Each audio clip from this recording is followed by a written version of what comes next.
আসসালামু আলাইকুম। আজকে তৈরি করব মুরালি।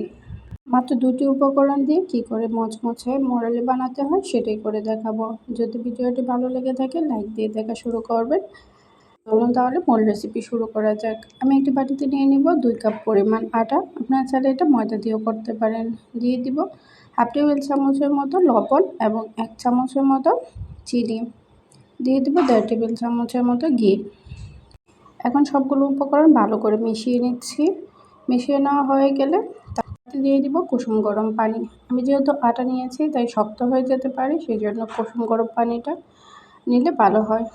একটা আঙ্গুল যাতে ডুবিয়ে রাখা যায় সেরকম কুসুম গরম পানি। আর ঠান্ডা পানি দিলে এটা শক্ত হয়ে যাবে এবং ফুলবেও না। এটা 10 মিনিটের জন্য রেস্টে রেখে দিয়েছি ডোটা। এখন একটি বড় সাইজের রুটি বানিয়ে নেব। রুটিটা একদম পাতলাও হবে না, আবার একদম মোটাও হবে না। আপনার এই সামান্য একটি টিপস ফলো করলেই কিন্তু দেখবেন মুরালি একদম পারফেক্টলি হয়ে গিয়েছে। এবং অনেকের কাছে শিরা হতে চায় না, সেটাও করে দেখাচ্ছি। এখনও যারা আমার চ্যানেলটি সাবস্ক্রাইব করেনি প্লিজ সাবস্ক্রাইব করে নিন এবং নতুন ভিডিও পেতে অবশ্যই বেল বাটনে ক্লিক করে রাখুন। যারা ফেসবুক থেকে দেখছেন তারা পেজটাকে ফলো দিয়ে রাখবেন। তো রুটি বানানো হয়ে গিয়েছে, দেখুন কতটুকু মোটা বা পাতলা হয়েছে। এর চেয়ে বেশি পাতলা বা মোটা করার কোনো প্রয়োজন নেই। এখন একটি চাকুর সাহায্যে লম্বা লম্বা করে কেটে নিচ্ছি। আপনারা দেখলেই বুঝতে পারবেন। আশা করি এই কাজটা সবাই পারে। তো সবগুলো কাটা হয়ে গিয়েছে। এখন ৪-৫টা আমি আবার কেটে নিচ্ছি। এখন ২ ভাগে ভাগ করে নিচ্ছি। আপনারা ছোটো বা বড় করতে পারেন।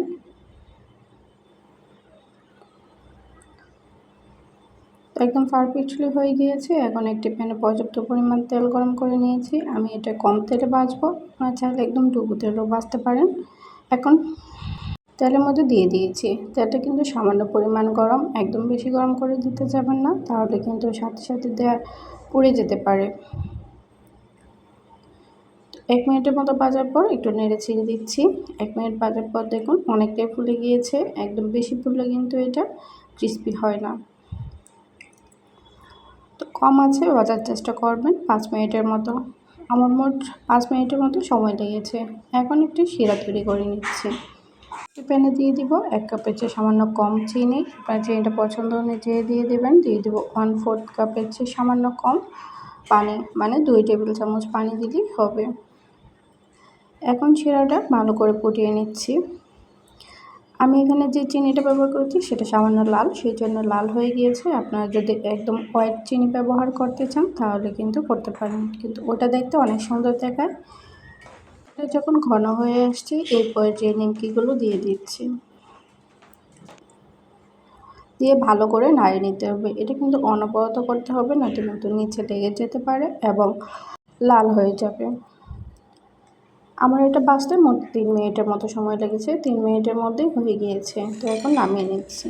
দেখুন কতটা ক্রিস্পি হয়েছে। আপনারা চাইলে এভাবে একদম সহজভাবে কিন্তু করে নিতে পারেন। তো রেসিপি দেখার আমন্ত্রণ জানিয়ে আজকের মতো বিদায় নিচ্ছি। আল্লাহ হাফেজ।